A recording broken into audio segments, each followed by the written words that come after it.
ناصر الملت نجم الدین ابو الفضل شمس العلماء صدر المحققین آیت اللہ سید ناصر حسین موسوی کنتوری کے وجود ذیجود نے سن 1284 ہجری میں سرزمین لکھنؤ کو زینت بخشی۔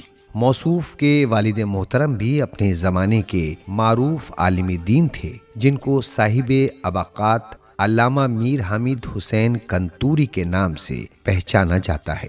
علامہ کی ابتدائی تعلیم 5 سال کے سن میں شروع ہوئی۔ 1 سال کے مختصر عرصے میں اردو زبان پر مکمل طریقے سے تسلط حاصل کر لیا۔ عربی اور فارسی کے لیے مولوی لطف حسین کی خدمت میں رہے۔ چونکہ بہت ذہین تھے، اس لیے عربی اور فارسی بھی بہت کم عرصے میں سیکھ لی۔ اس کے بعد اپنے والد محترم کی خدمت میں رہ کر کسب فیض کیا۔ جب وہ دوسری کلاس میں آئے تو آپ کے والد انہیں مفتی محمد عباس ششتری کے پاس لے گئے، چونکہ مفتی صاحب فقہ، حدیث، اصول، تفسیر، تاریخ اور کلام جیسے متعدد علوم کے علاوہ فن شعر و ادب میں بھی ماہر تھے۔ ناصر الملت نے مفتی محمد عباس کی خدمت میں رہ کر اجتہاد کے زینے طے کر لیے۔ علامہ ابھی نوجوان ہی تھے کہ لکھنؤ کے فضلاء کی فہرست میں شمار کیے جانے لگے۔ جب آپ کے ہمدرس مرزا محمد مہدی نے نجوم السما کا تکملہ تیار کیا تو نظر ثانی کے لیے آپ کے حوالے کیا۔ علامہ نے شروع سے آخر تک اس کا مطالعہ کیا اور غلطیوں کی نشاندہی فرمائی۔ 16 سال کی عمر میں مجتہد ہو جانا کوئی معمولی بات نہیں ہے، لیکن علامہ نے 16 سال کی عمر میں درجہ اجتہاد پر فائز ہو کر اپنی صلاحیتوں کا لوہا منوا لیا۔ کوئی مسئلہ ایسا نہیں تھا جو معتبر حوالے کے ہمراہ بیان نہ کریں، حتیٰ صفحہ اور سطر تک بھی یاد کیے ہوئے تھے۔ علامہ نے سن 1300 ہجری میں پہلا رسالہ تحریر کیا جو وجوب سورہ در رکعت اول و دوم تھا، یعنی نماز کی پہلی اور دوسری رکعت میں سورہ الحمد کے بعد دوسرا سورہ پڑھنے کے متعلق بحث کی ہے۔ اسی رسالے کی بنیاد پر مفتی محمد عباس ششتری اور علامہ میر حامد حسین نے آپ کو اجتہاد کے اجازے سے نوازا۔ اس کے علاوہ آپ کے پاس مفتی محمد عباس، علامہ مرزا حسین نوری، والد علام اور علامہ سید مرتضیٰ کشمیری جیسے جید علماء کرام کی جانب سے نقل حدیث کے اجازے بھی موجود تھے۔ موصوف نے علامہ شیخ آغا بزرگ تہرانی، علامہ سید محمد صادق بحر العلوم اور آیت اللہ شہاب الدین مرعشی نجفی کو اجازہ روایت سے نوازا۔ ناصر الملت اپنے استاد مفتی محمد عباس کی توجہ کا مرکز رہے۔ بچپن سے لے کر جوانی تک مفتی عباس کی نظر کرم کے زیر سایہ پرورش پائی۔ چونکہ ناصر الملت اپنے والد محترم کی خدمت میں رہ کر کسب فیض کرتے تھے، لہٰذا آپ کو اپنے والد کے نظریات معلوم تھے۔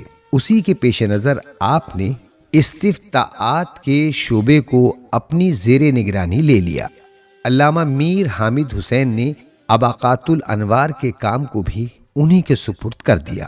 علامہ نے 200 صفحات تحریر کر کے اپنی صلاحیت کا ثبوت دیا، چنانچہ والد محترم کی جانب سے صدر المحققین کا خطاب پایا۔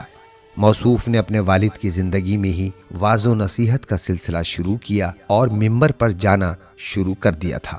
آپ کے خطبے اس درجہ عالمانہ ہوتے تھے کہ علماء، ادباء اور عوام الناس نہایت ذوق و شوق کے ساتھ آپ کے جلسوں میں شرکت کرتے تھے۔ وعظ و نصیحت کے میدان میں ہمیشہ اسباب خلقت جن و انس بیان کرتے ہوئے وما خلقت الجن والانس الا لیعبدون والی آیت کی تلاوت کرتے تھے۔ علامہ ناصر حسین چونکہ ایک باصلاحیت عالم دین تھے، لہٰذا اپنے والد محترم کی وفات حسرت آیات کے بعد ان کے جانشین قرار پائے اور لوگوں میں مرجع وقت کے عنوان سے پہچانے گئے۔ آپ کی فصاحت و بلاغت اور سلیس زبان لوگوں کو اپنی طرف کھینچتی تھی۔ آپ کے صبر، خلوص اور اخلاق نے لوگوں کو اپنا گرویدہ بنا لیا تھا۔ یہی وجہ ہے کہ بر صغیر کی ایک بڑی تعداد آپ کی تقلید میں نظر آئی۔ خدمت دین کے پیش نظر متعدد میدانوں میں سرگرم عمل رہے۔ شیعہ اتحاد کی خاطر کانفرنس، شیعہ یتیموں کے لیے یتیم خانے کی بنیاد، دارالتصنیف کی بنیاد، شہید ثالث کے مزار کی تعمیر میں بنیادی کردار، لکھنؤ کی عزاداری کی حفاظت میں کوشاں، ادبیات میں ترقی دلانے کے لیے بہجت الادب اور نادی الادبا جیسی انجمنوں کا وجود علامہ ناصر کا مرہون منت ہے۔ علامہ ناصر قوم تشیع کے مرجع تقلید ہونے کے باوجود نہایت متواضع، خاضع و خاشع، متقی اور پرہیزگار انسان تھے۔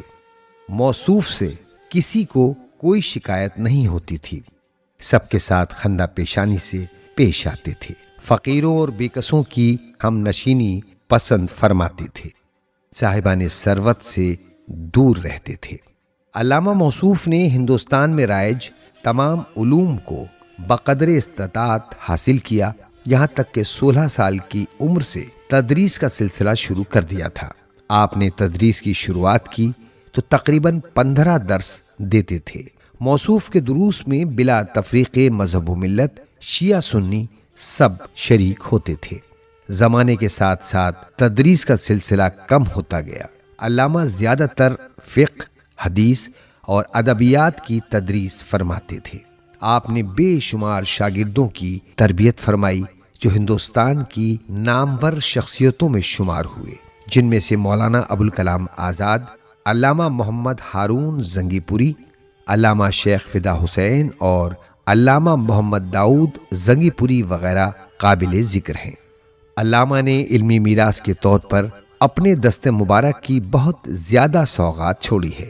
تقریباً 25 کتابوں کا ذکر ملتا ہے، جن میں سے اثبات و رد الشمس لامیر المومنین، حاشیہ اصول کافی، حاشیہ من لا یحذرہ الفقیہ اور مفتاح الہدایہ کے نام لیے جا سکتے ہیں۔ موصوف نے ابقات الانوار کی تصنیف میں اپنے والد محترم کی مدد کرنے میں نہایت اہم کردار ادا کیا۔ خداوند منان نے علامہ کو 2 نعمتوں سے نوازا۔ آپ نے خدا کی عطا پر شکر کرتے ہوئے دونوں بیٹوں کو زیور علم و عمل سے آراستہ کیا۔ موصوف کے 2 بیٹے نصیر الملت علامہ سید محمد نصیر اور سعید الملت علامہ سید محمد سعید کے ناموں سے معروف ہوئے، جنہوں نے دین اسلام کی خدمت میں اہم کردار ادا کرتے ہوئے اپنے خاندان کا نام روشن کیا۔